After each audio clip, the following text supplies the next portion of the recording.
now. Yeah. Hi everybody, I'm here today with Elise Alexandra, cookbook author, who has written 9 cookbooks, and last week she launched the 9th one, the Modern Slow Cooker. And your recipes say it all, right? Are you going to tell everyone that I'm also your daughter? Oh, or is that just so obvious that we don't need to? Exactly. Well, she's just told you now, and this is my beautiful daughter. And this is my beautiful mum. And you know what? She has no idea what I'm going to ask her today, but I know she's going to rock it. She does amazingly well in her interviews. Now, Modern Slow Cooker.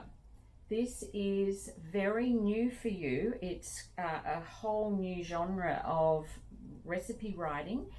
And I'm really curious, what was the inspiration behind the book?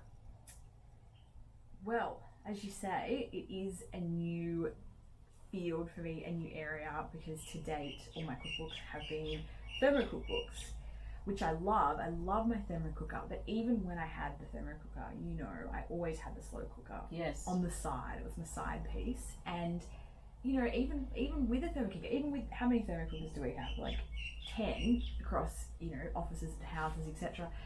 Even with all those thermos, I still use my slow cooker all the time. And I just felt like a lot of people didn't use their slow cooker because they didn't have good recipes, which has always been my approach to everything I've done. Has kind of been, what do I need, and therefore what do other people need? Yeah.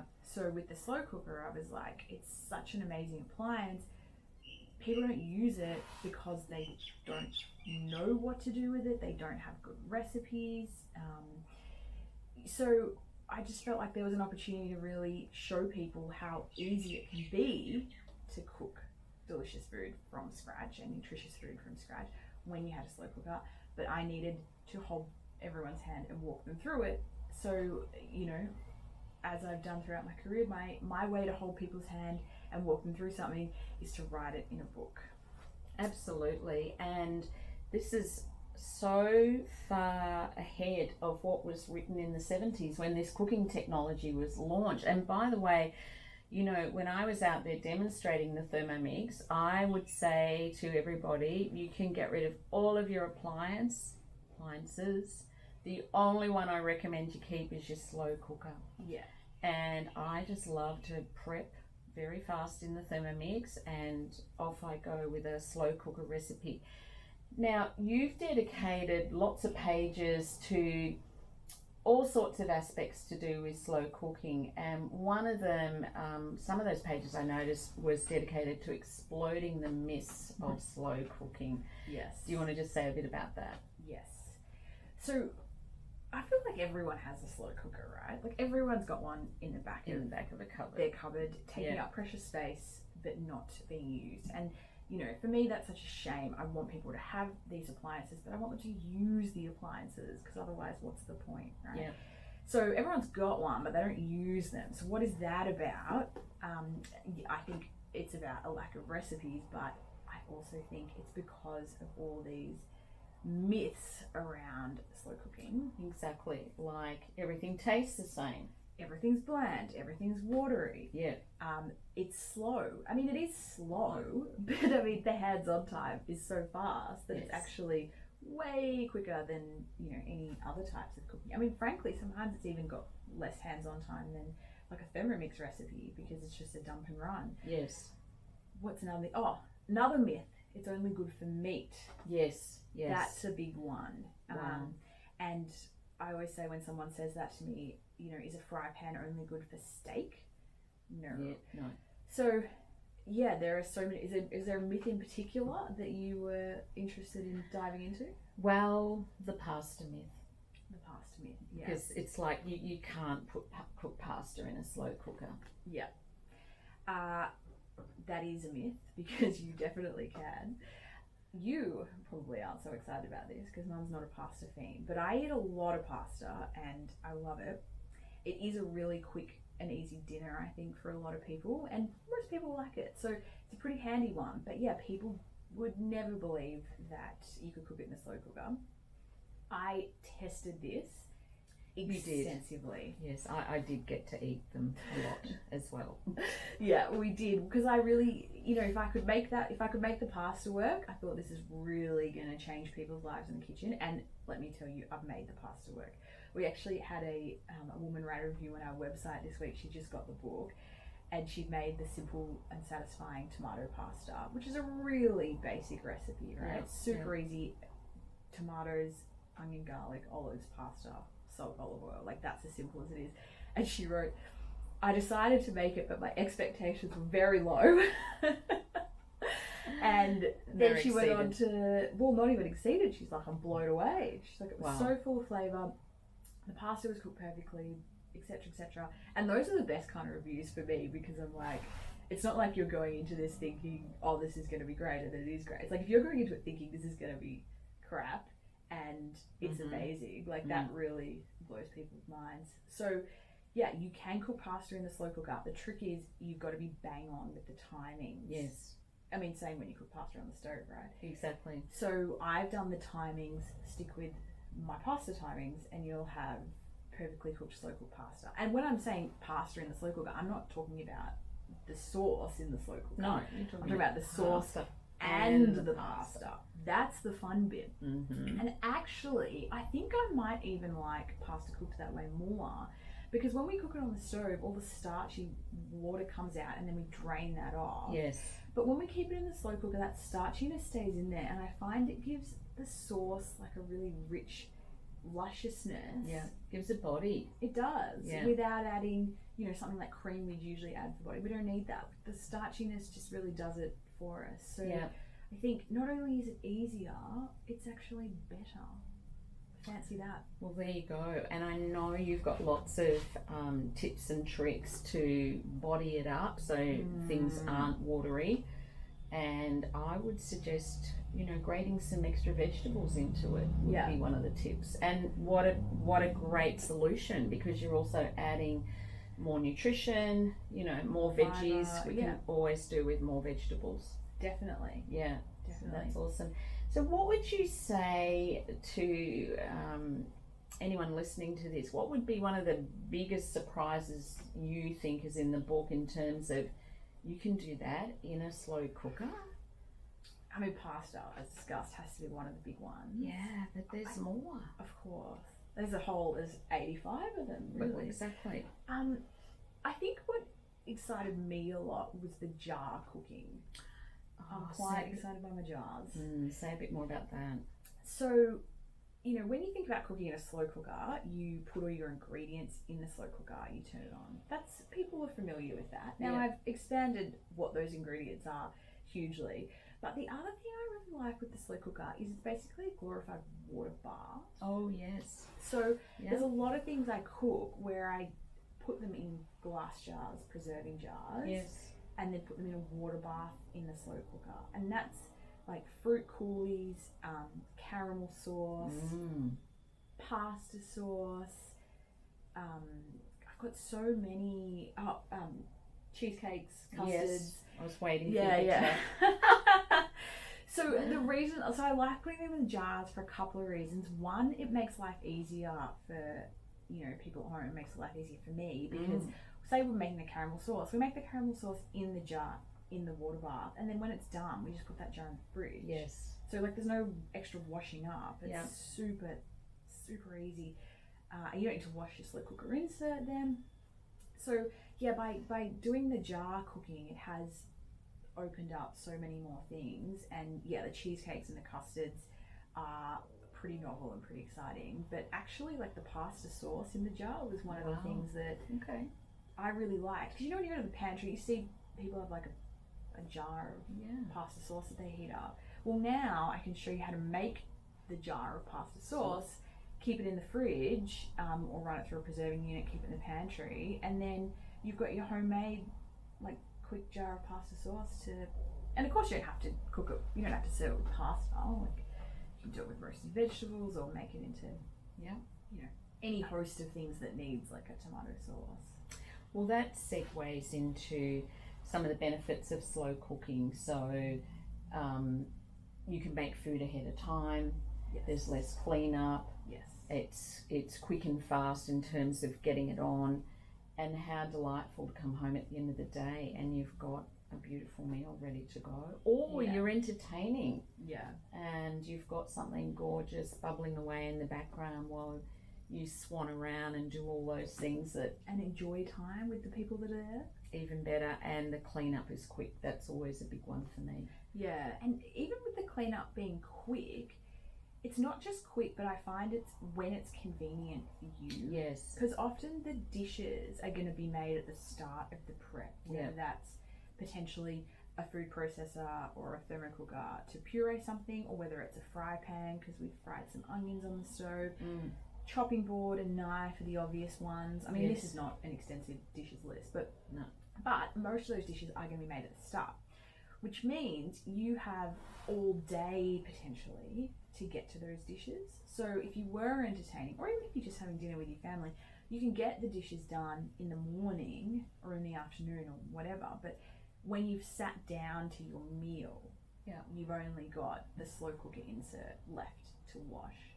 So I think it feels, and I say it like this has been a thing I've said a lot in interviews, but it's a calm way of cooking. Oh, absolutely. Because you do the dishes when it suits you, and by the time you've sat down and you're eating your delicious meal, you've forgotten about the fry pan you washed this morning. That's right. You know, so I think it fits with our busy life as far as when we're eating and right before we eat as well, when we're putting the meal on the table. It's very calm, very relaxed. Beautiful. Nothing stressful going on. And then you've got pages dedicated to pantry lists, and instead of investing in cans of lentils and chickpeas and things like that, you can start from scratch with your dried beans. So that's another, there's just so many benefits to slow cooking. Last question, what's your favourite recipe in the book? Ooh, that's like asking a mother to choose their favourite child. I know. I know. What would be my favourite? Do you have a favourite? I'm pretty blown away with the custards. The pot set custards. I enjoyed those. I enjoyed all the recipe testing with those. Yeah, it was yum. I think I really like my easy chana masala, my chickpea curry. I love a chickpea curry. And you touched on this before in that our cooking, and when I say our cooking, like as much as the recipe books have always got my name on them, without fail every book has many recipes done by you, many recipes done by Ellen, even done by Lauren. And so it's the family that are creating, and all of us are very keen to use as minimal packaging as possible on the ingredients we use and cook from scratch as much as possible. The one thing that I feel like we all still use and haven't quite got rid of these completely are the cans. So like canned chickpeas, for example. And if you're making a curry, in the Thermomix, like my chickpea curry, like you might use 3 cans of cooked chickpeas. So that's a lot of waste, which, compared to eating takeaway, no, but can we do better? Yes. So with the chickpea curry I've got in modern slow cooker, I'm using dried chickpeas. So, 1 bag of dried chickpeas is, you'd have to have would that be the equivalent of 12 cans of chickpeas or something like that? Yeah, but saving money as well. Well, yeah, exactly. I mean, it's so much cheaper doing it that way. So cooking that chickpea curry from scratch in the slow cooker, I really love. Makes a big batch, get it in the freezer.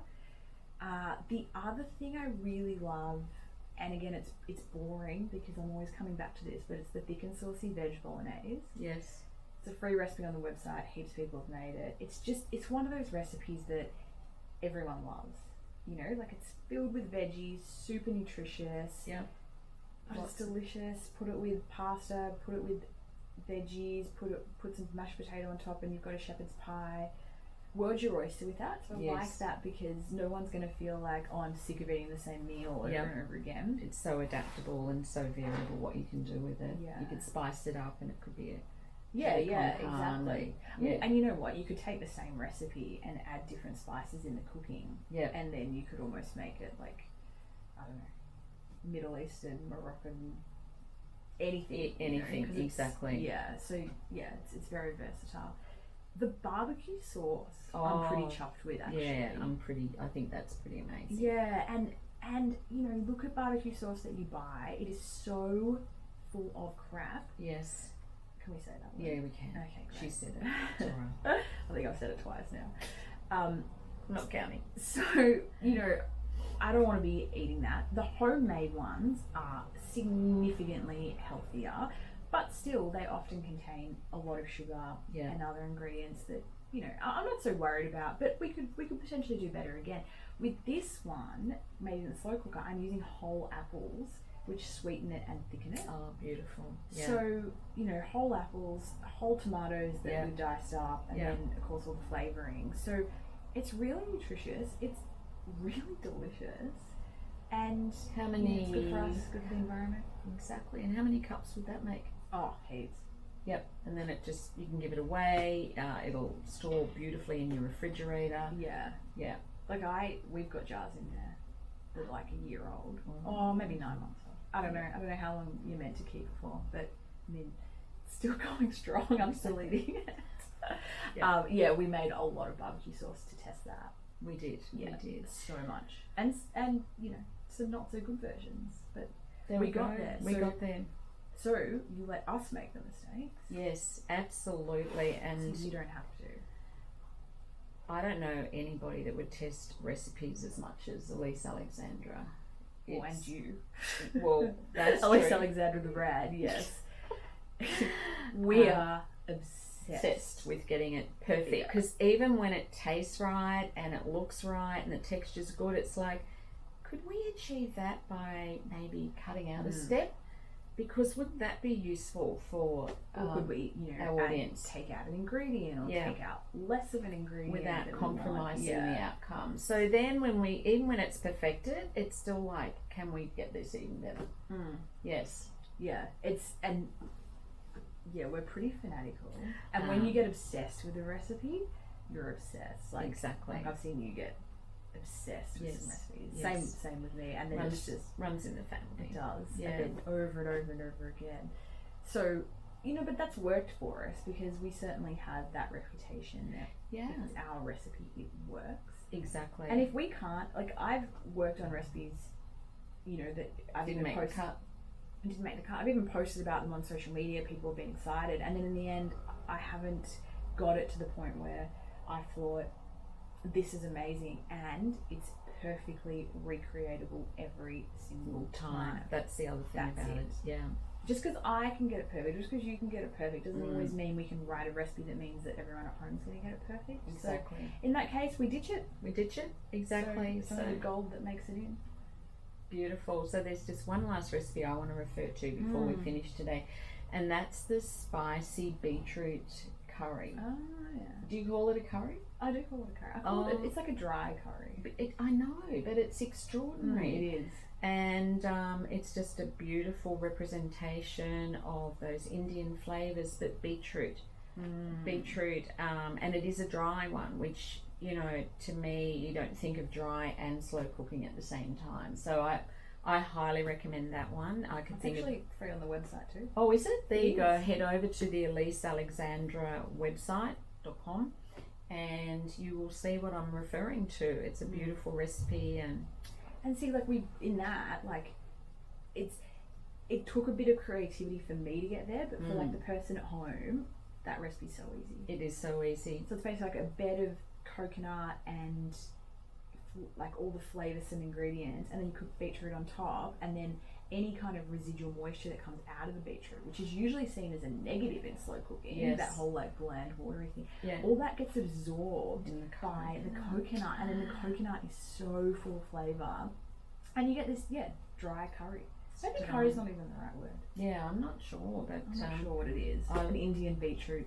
It's very different, and it's a great way to get beetroot into you and just bring that colour and flavour into like an Indian feast. Yeah. It's so easy to entertain for people using that kind of cuisine. It's one of my favourites.